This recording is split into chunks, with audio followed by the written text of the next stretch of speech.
سب سے پہلے تو آپ لوگوں کو السلام علیکم، اور کافی دنوں بعد میں آپ لوگوں کی خدمت میں حاضر ہوئی ہوں۔ تو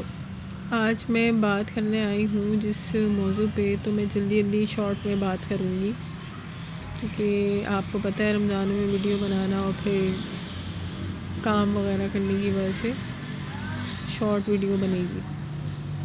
شارٹ ویڈیو میں سب سے مختصر ٹاپک یہ ہے، اس کے لیے بات کروں گی کہ ہماری جو ہے اسمبلیوں میں جو قانون یا بل پاس ہوتے ہیں عورتوں کے لیے، ڈومیسٹک وائلنس یا ان کے جو بھی حقوق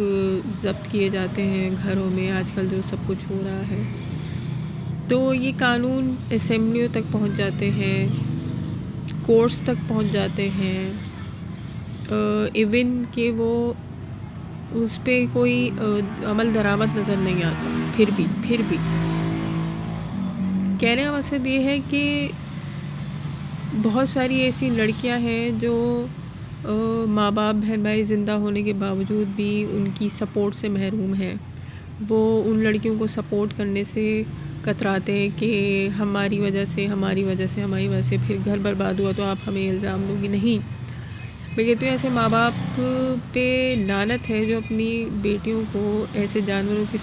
جانوروں کا پتہ ہونے کے باوجود کہ وہ آپ کو گھر میں تکلیف دے کے رکھا ہوا انہوں نے، ذہنی بھی جسمانی بھی، تو وہ ان کو چھوڑ دیتے ہیں۔ کہنے کا مقصد یہ ہے کہ ایسے بل پاس ہونے کا کوئی فائدہ نہیں ہے۔ آپ کو ایک ہیلپ لائن بنانی پڑے گی کہ اگر اس لڑکی کے پاس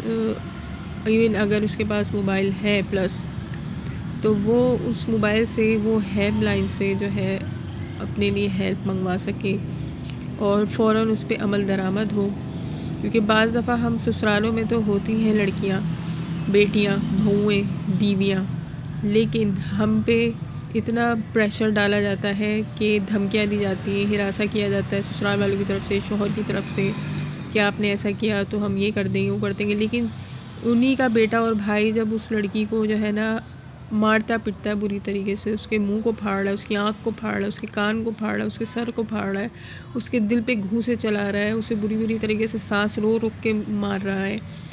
تو وہ ان کو نظر نہیں آتا ہے۔ پھر وہ اتنی سی بات کہہ کر کے جو ہے نا ساس، نندے، دیور، جیٹھ، سسر، یہ اتنی سی بات کہہ کے آپ نے زبان چلائی ہوگی، آپ نے کچھ کیا ہوگا،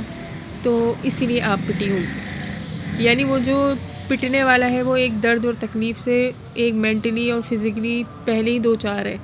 پھر آپ اس کو یہ بات کہہ کر کے اس کو اور تکلیف دینا میری سمجھ سے بالا تر۔ آپ نے قانون پاس کیا ہے تو یہ قانون اس کی لڑکی کی دہلیز تک پہنچنا چاہیے جو اس گھر کے اندر رہ کر کے کچھ نہیں کر سکتی۔ اس کے پاس اگر موبائل بھی نہیں ہے، ٹھیک ہے، وہ کچھ بھی نہیں کر سکتی، اور اس کو گھر سے باہر، اگر وہ جوائنٹ فیملی میں ہے، اگر شوہر بھی نہیں ہے گھر میں اور شوہر بول کے گیا ہے کہ آپ پیچھے سے میری جو بیوی ہے اس کو گھر سے جانے نہیں دینا، اس کو نکلنے نہیں دینا، تاکہ وہ میرے لیے کوئی اسٹیپ نہ لے لے اور میں کہیں پھنس نہ جاؤں، میرے اوپر کوئی قانونی چارہ جوئی نہ ہو جائے، تو اس کی نگرانی کرنے کے لیے پیچھے بندے چھوڑ کے جانا یہ صحیح بات نہیں ہے۔ پلیز اس پہ فوری عمل درآمد کیا جائے، ایسے لڑکیوں کی مدد کی جائے۔